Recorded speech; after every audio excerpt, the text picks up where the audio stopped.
Okay. So we're on page 394.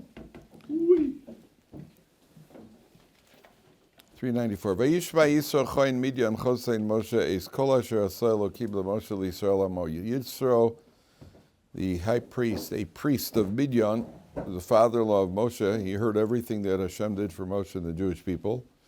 Ki hotzi Hashem es Yisrael miMitzrayim, that Hashem had taken the Jewish people out of Mitzrayim. So now Rashi says right away something very, very peculiar. He says, Vayishma Yisro. Yisro heard. Ma shmua shama uba. What did he hear? Kriyas Yamsuf. He heard about the splitting of the sea. U'milchemes Amalek, in this battle of Amalek, which we just finished with at the last Parsha. And somehow that inspired him to join the Jewish people. Now, in life, if you hear about something small and then you hear about something bigger, so then you're impressed.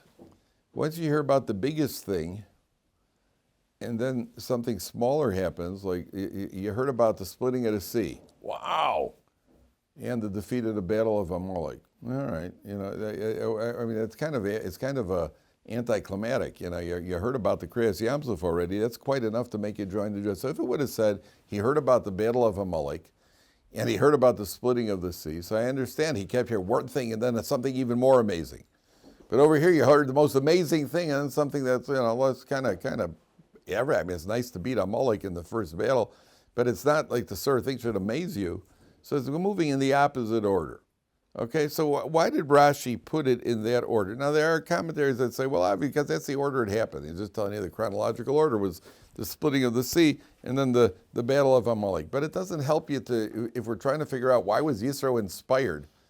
Why was Yisro inspired to join the Jewish people? Because he heard about Kriyas Yamsuf and the battle of Amalek. It doesn't something, it's missing something there. So the Mefarshim explained that, what inspired him?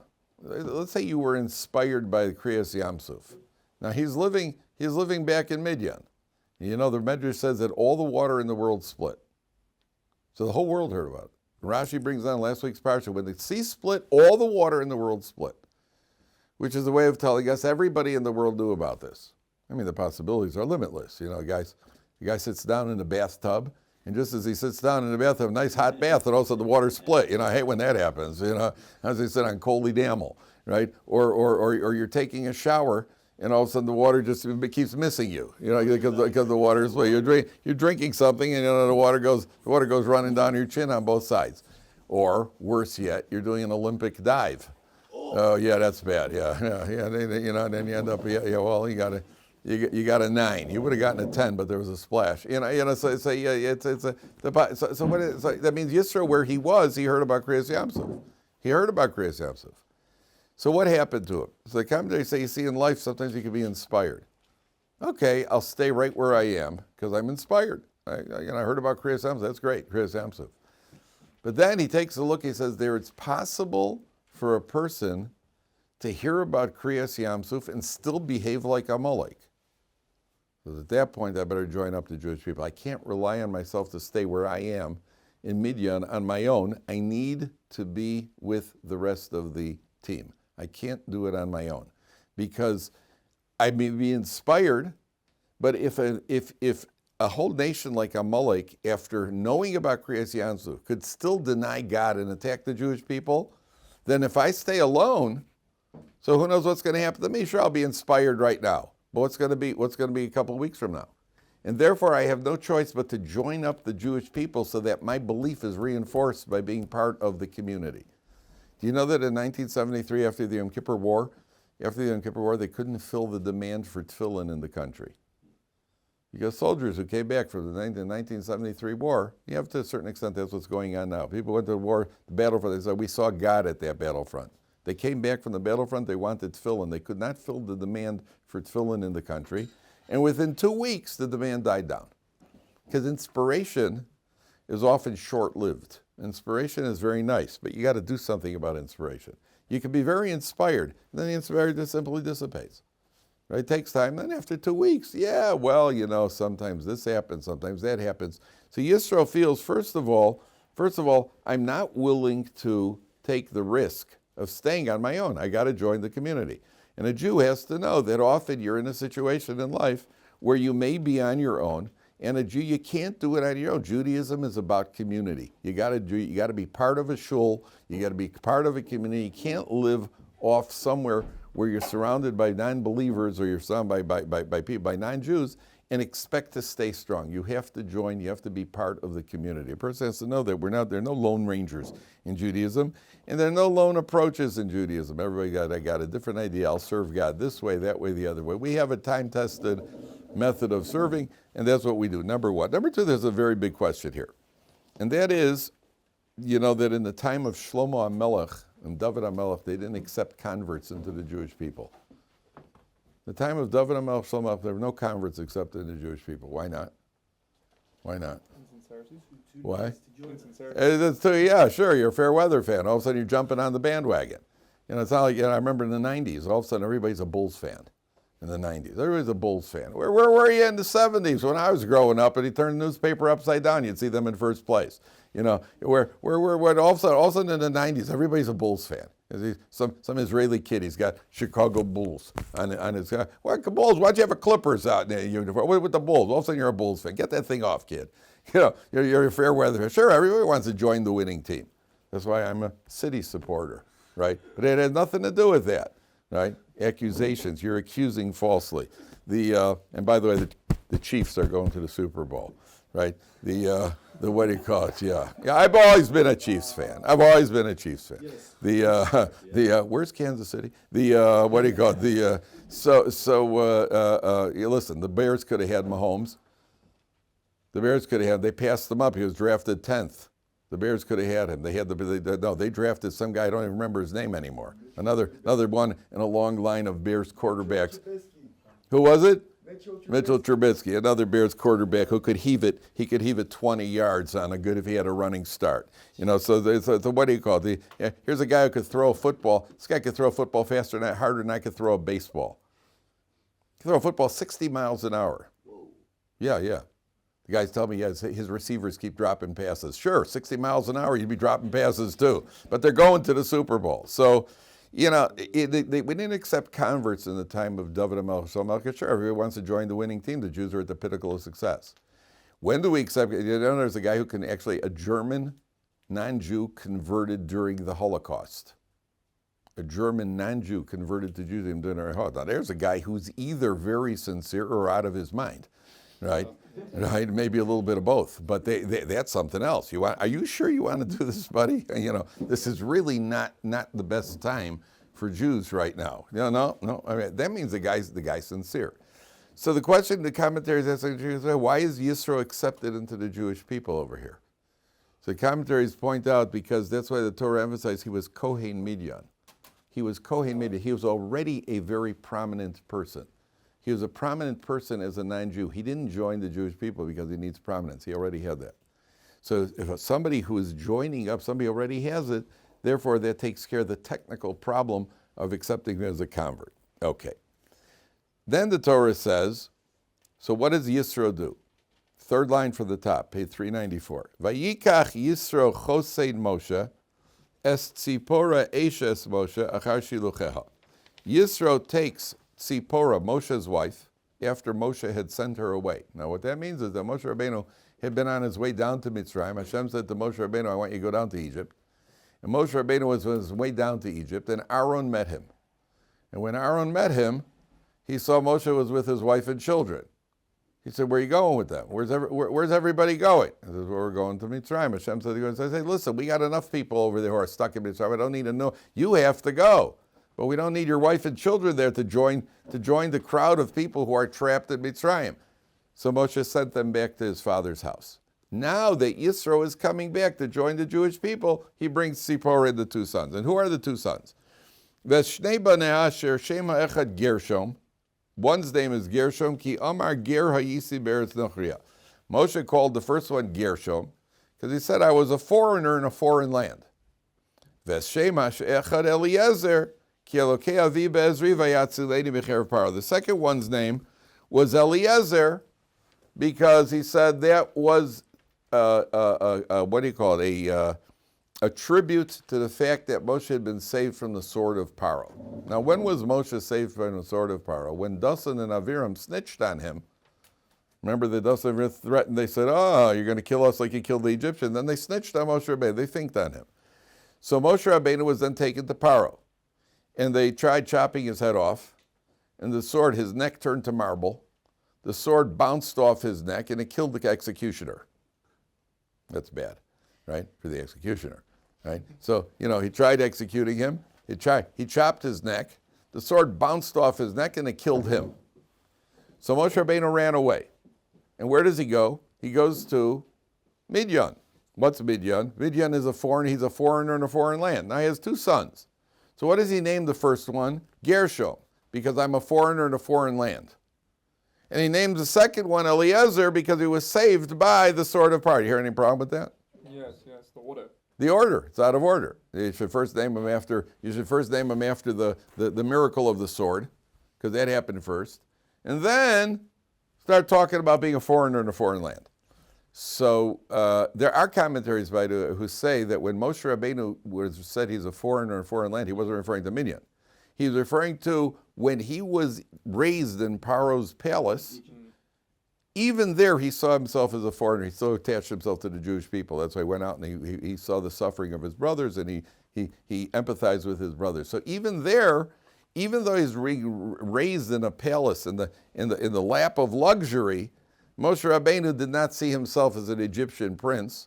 He saw himself as a member of Jewish. Even there are commentaries that say that that's what he meant by a foreigner. But the straight out meaning, according to Rashi, others, is that he's referring to Midian. So why does he name Gershom for? According to that, if it's referring to Midian being a foreigner in a foreign land, why does he name the first one Gershom? Why doesn't he name them in the chronological order of being saved from the sword, which I imagine that must have left a very strong impression.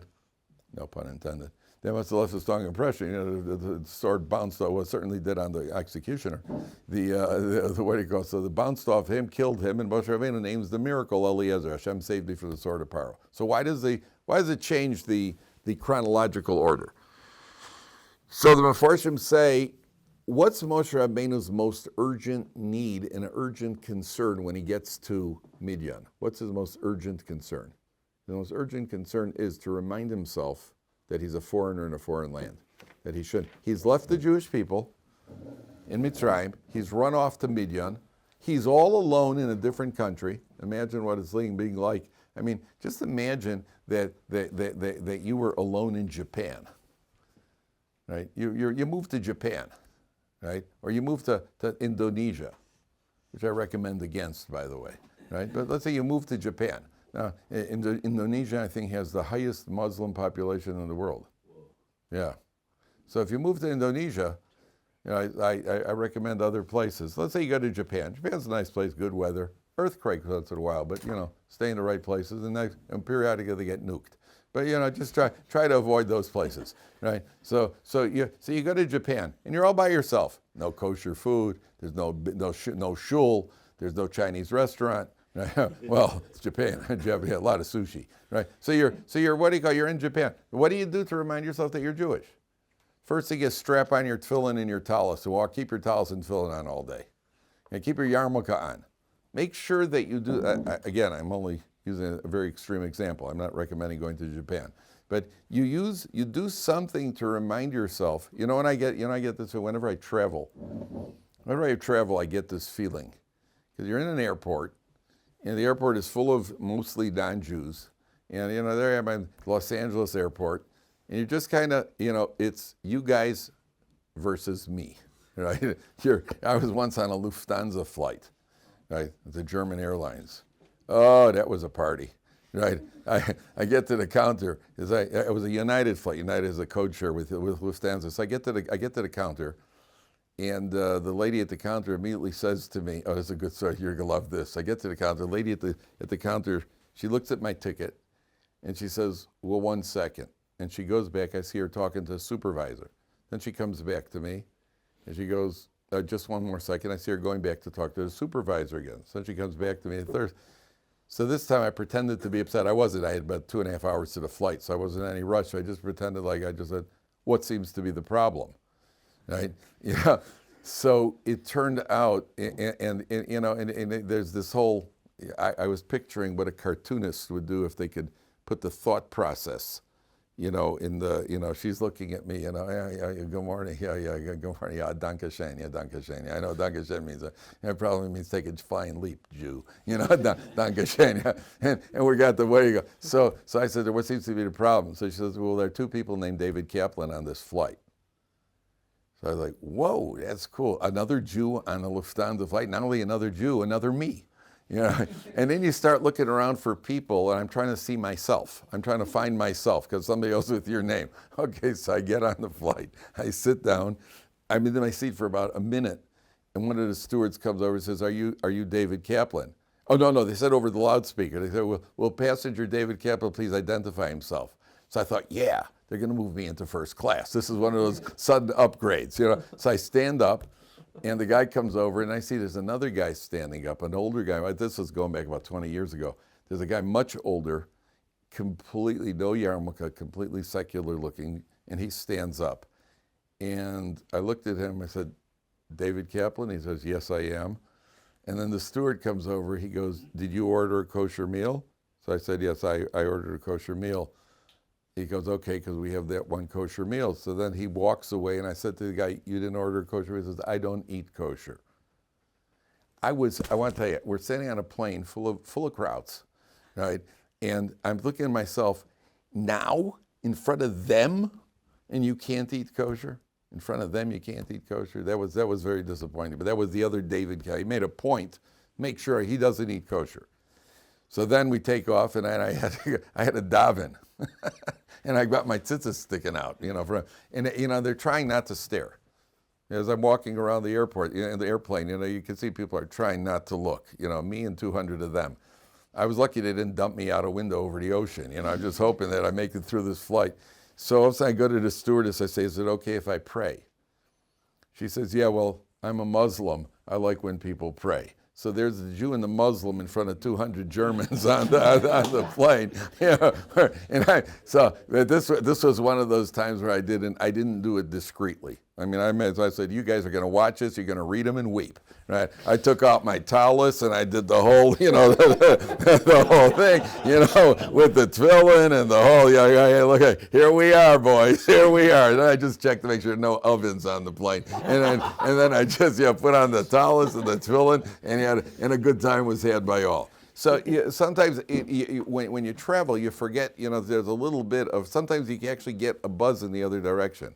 Actually, the joy of not eating the air food in the airport because it's not kosher. I don't do that. I'm out of home. I'm out of my home now. I can't eat my Jewish food. I got my bags or whatever I have. And, there are a lot of restaurants. I can't eat that. They come around on the plane. This last trip I was on, they come around on the plane. They're offering drinks before supper. I was in business, so they got selection of wines. They come along. "Sir, would you like a drink?" And everybody's thinking, I said, "Red wine, white wine." They got all that. She comes over, "Sir, would you like a drink?" "Yeah, I'll have a Coke." She kind of did a double take. God, that wasn't quite what we had in mind. But okay, if that's what you want. And then you have to live your Judaism. And it's a reminder. So Yisro, Moshe Rabbeinu says, my first concern is I'm a foreigner in a foreign land. How am I going to hang on to this? And therefore he names his son Gershom, because every time he calls his son, every time he says Gershom, that's a reminder to himself that he's a foreigner in a foreign land. That's why he names the first one Gershom, the second one is Eliezer. Okay. Take a look at Pasuk Zayin. So it says, "Vayetze Moshe likras chosno." Moshe goes out to greet. 2 lines from the bottom. Moshe goes out to greet his father-in-law. Vayishtachu vayishak lo. He bows and he kisses him. Vayishalu ishal re'eu l'shalom vayovo. They greet each other. They come into the tent. Now, the Gemara says that, first of all, Rashi says, who bowed to whom over here? And Rashi says, Moshe bowed to Yisro. Moshe bowed to Yisro. So one thing we know about, the question that the commentaries ask is, why did Moshe bow to Yisro? Why didn't Yisro bow to Moshe? Why did Moshe bow? So practically, I had my own idea. The average person is 3 amos tall, the Gemara says. 3 amos is about 5.5 to 6 feet tall. That's the average person. What do we know about Moshe Rabbeinu? How tall was he? 10 amos tall. So, in Moshe, just to get down to Yisro, Moshe's got to bow. Just practically, the guy who's 10 amos tall has got to bow to the one who's 3 amos tall. But that's not what Chazal say. It says Moshe bowed to Yisro out of deference to Yisro, and we learn from here, why didn't Yisro bow to Moshe? Why didn't Yisro bow to Moshe? So what we're told about Yisro was that he was a priest, an idol-worshiping priest, who worshipped he engaged in every religion in the world, every idol worship in the world. He experienced it, and he rejected each one. So he started with, chves, whatever, this ism and that ism, got to Buddhism, I'm sure he got to Buddha. I don't know what the deal is with Buddha. I never understood with Buddha. The little fat guy who can't afford a shirt. And you're bowing to him. Okay, to each his own. And then he tried this one and that one, and then he kept rejecting. He said, "This is not it. That's not it. This is not it." And he was a priest of idol worship in Midian. Yisro was worried that if he joins the Jewish, Moshe Rabbeinu's got tremendous stature here. Moshe Rabbeinu, in the eyes of the Egyptians, even was. The pasuk says that even in the eyes of Egyptians, Moshe Rabbeinu was very prominent. The Jewish people see Moshe Rabbeinu as this, the miracle man. What's Yisro's concern? He's going to come to the Jewish people, and the first thing he does is bow down to Moshe Rabbeinu. Then people may think, there he goes again. Another deity he found. In Yisro's concern, so Yisro doesn't bow. I mean, it would be good if you say, have your father-in-law bow down to you. What could be better? The Yisro's Moshe Rabbeinu's father-in-law. Yisro's Moshe Rabbeinu's father-in-law. We'll get to that in a second. Moshe bows to Yisro. So, by the way, my son is a Kohen. My son's a Kohen because his father's a Kohen, which is me. So my son's wife, her father is a Levi. Her father's a Levi. So when my son washes, when he's visiting by them and he washes for Birkas Kohanim, guess who washes his hands? Your father-in-law's washing your hands, man. It's worth marrying the girl just for that. Hey, Pa, well, just pour them on good. Just do it slow. Don't get my sleeves wet. Here we go. Boy, oh boy. I don't visit enough. I got to go visit my mechut and have him wash my hands a little bit. So the Moshe Rabbeinu is he greets Yisro. The Gemara says, we learn in Pirkei Avos, what does the Mishnah say? Have a makdim bishlom kol adam. You should greet everybody first. Person should be the first to greet. When you see other people, you greet them. Sometimes you see people and say, wow, that guy never says, guy's never smiling. Guy never says, you see guys around the yeshiva, guys from different programs. You walk right past them, why the guy's stuck up? Why the guy never smiling? Why don't you try greeting him first? A guy never says hello. Why don't you try greeting him first? And the Gemara says you should greet everybody. Okay, there's a limitation on this. First of all, greeting people first means male-type people, right? That's first of all, you had male-type people. Doesn't mean greeting non-male-type people. Only male-type people, number one. Number two, I had a guy here once, and a guy had like big hair, and maybe two-toned, I don't know, with an earring, a stud or something, And he says to me, I walk on the street in Mea Shearim and I greet people, and they don't greet me back. I think, come on, you're some Chassidish guy on Mea Shearim Street, and all of a sudden some guy who he doesn't even know what gender you are, and you're greeting him. I mean, think about where he's going. It kind of shocks him. It's not you're a complete stranger. It's not like you should greet those you should greet first. Now, having said that, the Gemara says Rabbi Yochanan ben Zakkai was the Gadol Hador. He was the leader of the Jewish people at the time of the second Beis Hamikdash. The Gemara says that Rabbi Yochanan ben Zakkai never went 4 amos. 4 amos is about 6 to 7 feet. He never went 4 amos without reciting Torah. That means everywhere he went, like who? Rav Itchemeyer. Somehow I didn't come across him anywhere in Shas, but okay. Rabbi Yochanan ben Zakkai, the Gemara says, never went 4 amos without his lips reciting Torah. That's on the one hand. On the other hand, it says, no one, he's the Gadol Hador, he's the leader of the generation. No one ever greeted him first. Afilu nachri b'shuk. even a pagan in the marketplace, Rabbi Yochanan ben Zakkai always greeted him first. That means he's walking through the... Can you imagine? Rabbi Yochanan ben Zakkai is walking on the street. You got a bunch of construction workers without shirts, with a cheeseburger in one hand, a Marlboro a beer in the other, and a Marlboro in his mouth. And as Rabbi Yochanan ben Zakkai walks past, and he's in the middle of saying, good morning, Roy. Good morning, Curtis. Good morning, right? As he's walking, every single one of them. It says no one ever greeted him first. So we see from here the importance of greeting somebody first, and the importance of greeting people in general. Now, even more than that, the Gemara says somebody who, where's the Gemara? The Gemara is in Chulin or Menachos. I don't remember where. The Gemara says that somebody who whitens his teeth to his friend, it's as if he's given him a cup of milk. What? Somebody who whitens his teeth to his fellow man, it's as if he's got, what does whitening your teeth mean? You smile. Obviously you smile. You show your teeth. You smile. Now, it should be natural, by the way. I know a guy who was working on this. He was clearly working on this, as opposed to, it shouldn't, every time, that's exactly what he was like that, he was working on it, letting me know he was working on it. Do me a favor, don't work on me. And so the guy, it's as if you're giving him a cup of milk. Now, gentlemen, I want to ask you a question. When is the last time a friend of yours came to your house, you offer him a beer, you offer him a Pepsi, you offer him a cup of coffee? When's the last time you say, hey, how about some milk? What are you, a milk commercial? Or are you, Patrick Ewing? You know, got milk? You know, what's with the milk? It's as if he gave him a cup. When's the last time he gave somebody a cup of milk? He's not 4 years old, right? When's the last time he gave somebody, why is it a cup of milk? Or says you smile at somebody as if you gave him a cup of milk. Tell me you gave him a cup of Jack Daniels. Now we're talking. That'll smile. I'll get everybody to smile, right? I gave him some Blue Label. Yeah. What cup of milk? What's with the milk? Oh, exactly correct. Very good. That means that the same way that milk we associate with basic nourishment. A baby nurses mother's milk. You give a child milk, you get to drink milk for calcium to grow big and strong, and that sort of thing.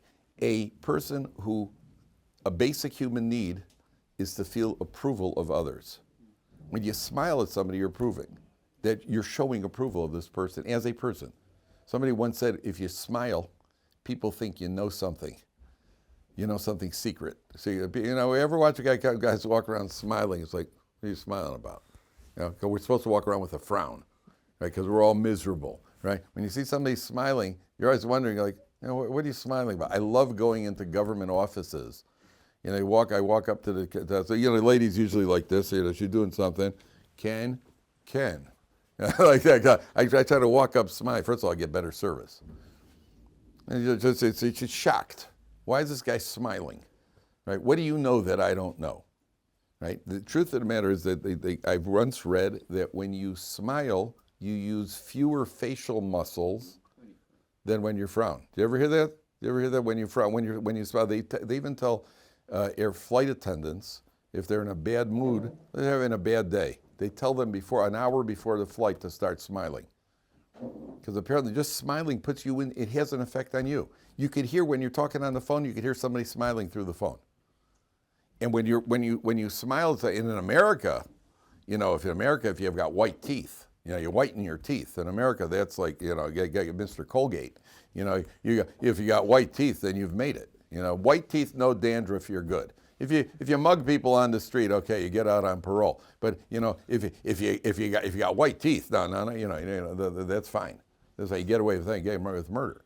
That's by us. It means that you're showing somebody, and people need that. People are hungry for approval.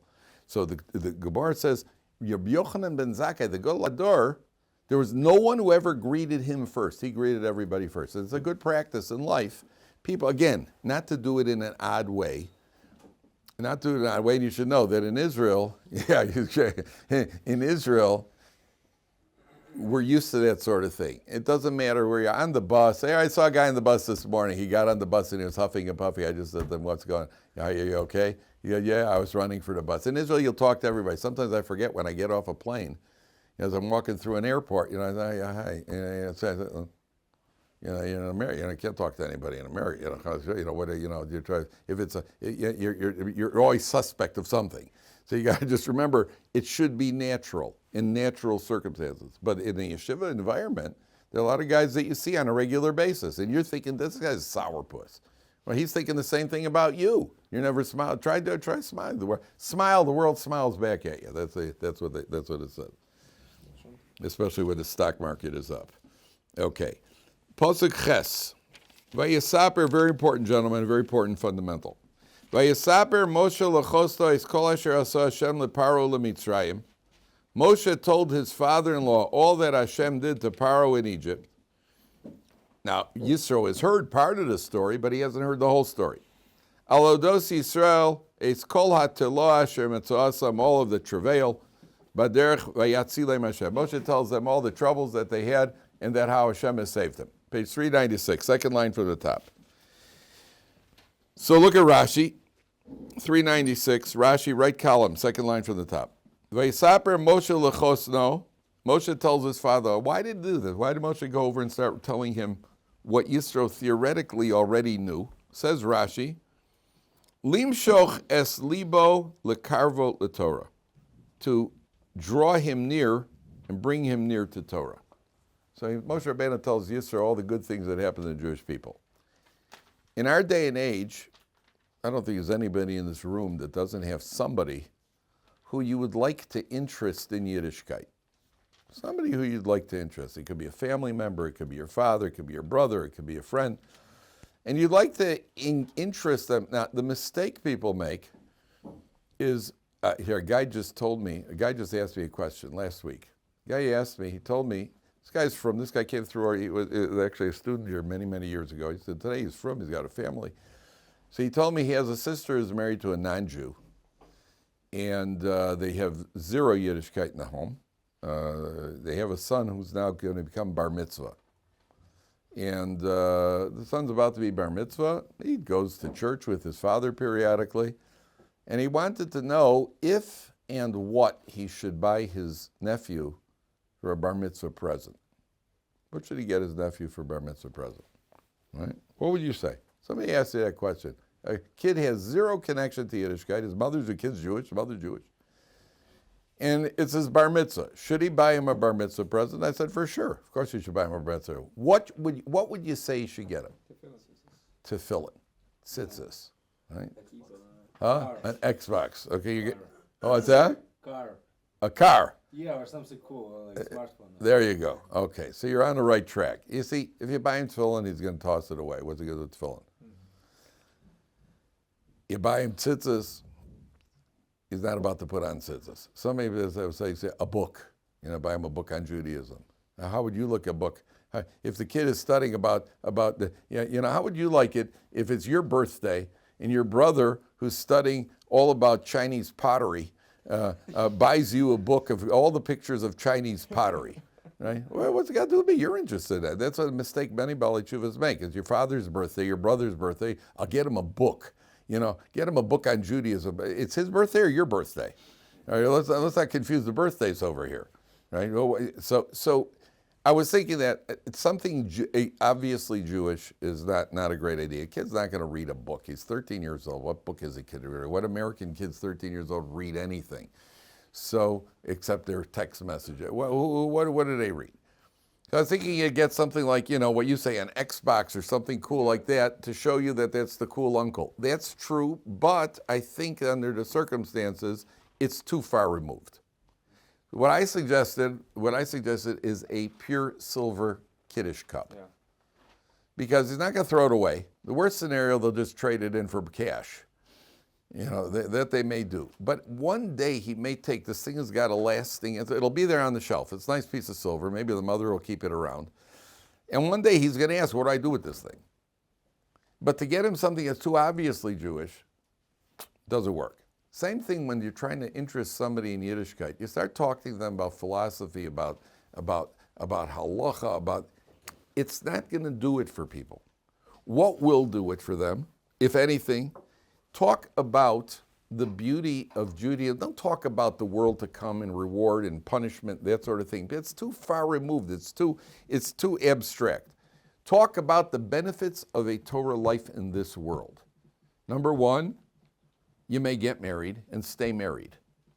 Right? There's a very high rate of divorce in the world. I heard one girl ask a friend when she was dating, she said to a friend of hers, when I go out, I ask myself, is this the man I want my children to spend every other weekend with? Right? That's the state of affairs in the world today. In Yiddishkeit, obviously, you have a family unit. In Yiddishkeit, you have a purpose. In Yiddishkeit, you have you have fulfillment and contentment in this world. In Yiddishkeit, you have a Friday night meal. No religion in the world that I know of has a family getting together once a week. A family gets together 3 times in 24 hours, sits around the table and communicates. It's unheard of. It's unheard of in the world at large. So you want to introduce somebody to let them know what are the fun. They call it today the fun. You know, my wife's from Columbus, Ohio. Not my fault. That's where she's from. And Columbus is not a very Jewish town. I'm from Chicago. Chicago was very Jewish. It wasn't very religious, but it was very Jewish. I remember there was even a non-kosher restaurant called The Bagel. You saw all these, there was a bagel. We couldn't eat there. It was not kosher. You see every Sunday, you'd see all these older non-religious Jews talking Yiddish going to The Bagel. So I was in Columbus years ago, and I had to get glasses frames. So we're going back now, must be going back 25, 30 years. So we walk into the optometry shop. We're visiting. My wife and I were living here. We're visiting in Columbus, and I had to fill out a form. You know, where I live, my father's name, this sort of thing. So I walk up to the counter. Young lady behind the counter, obviously not Jewish, and I need to order my glasses frames. So I remember I give her the form, and she takes a look, and she's reading it with her eyes. You know, she's reading the form. All she goes, Jerusalem.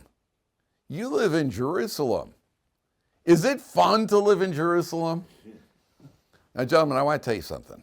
It takes a lot to get me speechless. Right? I was absolutely speechless. Was it fun to live in Jerusalem? You know, we decided to live here. We took a lot of things into consideration, you know, learning Torah, raising a family, Parnasa. You know, my wife and I, we took a lot of things together. Never once did we look at each other and say, and it's really fun to live in Jerusalem. We do have our moments here.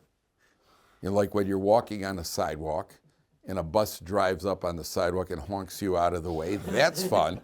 And when you walk into a government office with your documents and the lady behind the counter is eating a falafel and drips tchina all over your documents, that's fun, right? There are those fun moments there, but it wasn't part of the equation. It wasn't like, is it fun to live in Jerusalem? That's why I use the word fun.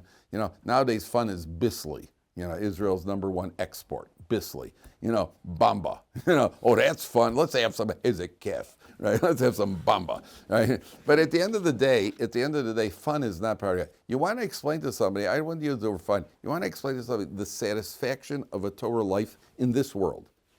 In this world. The only line is, you can't make irresponsible promises, which sometimes people do.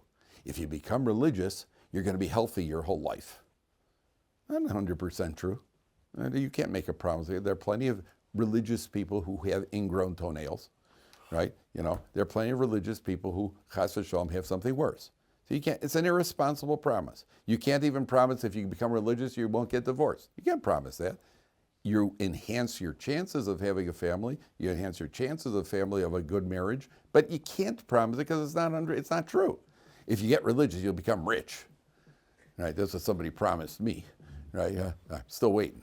Right? You know, so you can't promise that. Some do and some don't. So you can't say anything irresponsible. On the other hand, we don't live life based on possibilities. We live life based on probabilities.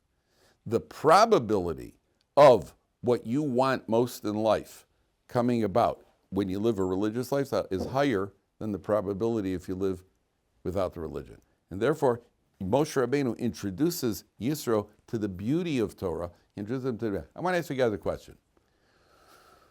I want you to think right now. It's your moment of grace. You could make 3 wishes. You could have anything you want right now that will provide you with a happy, fulfilling, content life, whatever adjective you want to use. You can have any 3 things you want right now, except there's only one condition. It's not a fantasy. Whatever you want comes with the very real consequences. That means if I want to be the CEO of a company, but without any pressures and any chances of ulcers, that's a fantasy. You want to be the CEO? I'll let you be a CEO. But it goes with all the very real consequences, the benefits and consequences of being CEO. You want a Harley 10,000 motorcycle?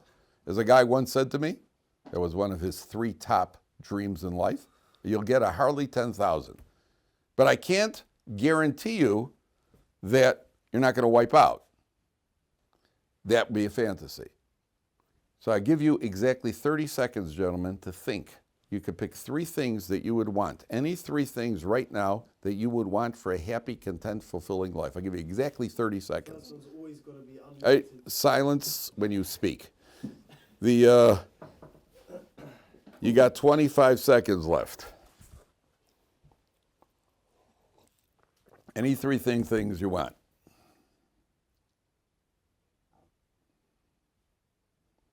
No cheating.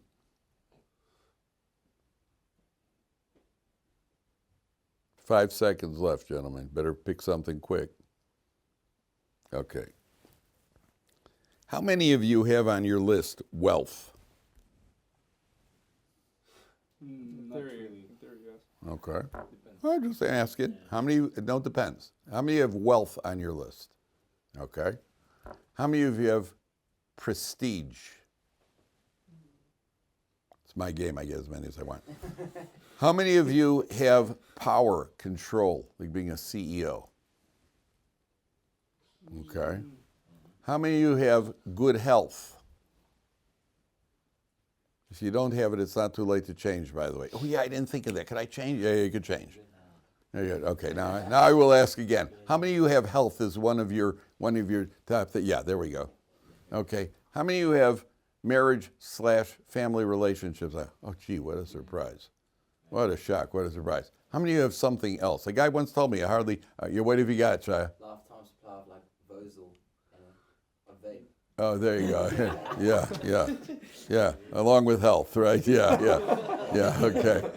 Okay. That's a guy once said to me, a lifetime supply of beer. That's what I said. I said to him, don't you understand? If you're rich, you can buy all the beer you want. You don't need both 2K. You don't need to waste one on that.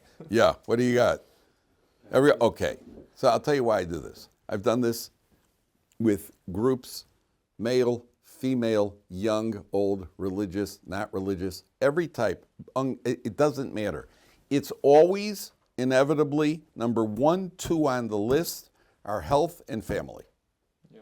Always 1, 2 on your list. So I tell you, people, is like this. Health, we try to do the best we can.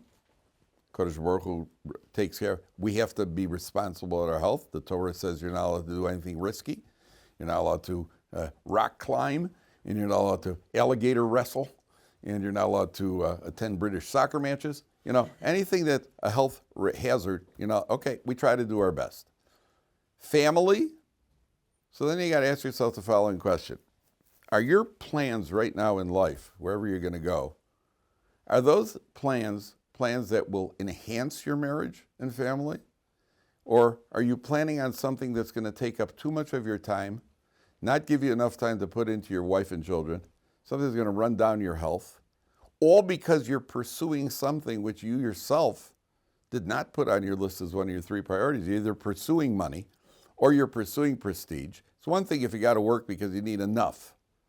But there are a lot of people in the world who are working because they've got more than they could spend in a lifetime, and they're still pursuing it. The thing that you yourself said it publicly is number 1, 2 in your life, in your 1, 2 on your list. So, for a Torah Jew, ask any Torah Jew where you have the successful family. Successful meaning that you look around and you see that families are basically together. Doesn't mean we don't have our moments of disagreement. Doesn't mean marriages are perfect.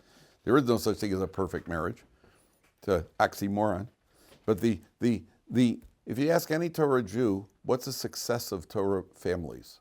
One factor that's the success of the Torah family, what would you say it is? Ask any Torah Jew, what would they tell you? What's the key to the success of the Torah family is Shabbos. Because Shabbos is unique. Shabbos, a family is going to communicate. So then the person has to ask himself, well, if that's what I want family, and Shabbos is the thing that, isn't it worth trying to keep Shabbos? Isn't it worth trying Shabbos? Because Shabbos is obviously the key to the whole thing. And so there are other factors. There's prayer, there's focus, there's having a united goal. There's having a goal in life. What's your goal in life? Do you even have a goal? A Torah Jew has a goal. My goal is to serve God. But we're serving God that sounds very, when we say, oh, my goal is to serve God, that sounds very like, ooh, ooh, we're up on the mountain somewhere. Serving God by eating chalt. That's serving God, one of my favorite forms of service. All right? We serve God by having a Purim. We serve God by having a Sukkot. We also serve God by fasting once in a while. We serve God by having a Tisha B'Av. We serve God by having to do the dishes on Motzei Shabbos so our wives won't have to do the dishes, which is the only thing more difficult than Tisha B'Av, right? We serve. There are a lot of ways of serving God, but it's all focused on a goal.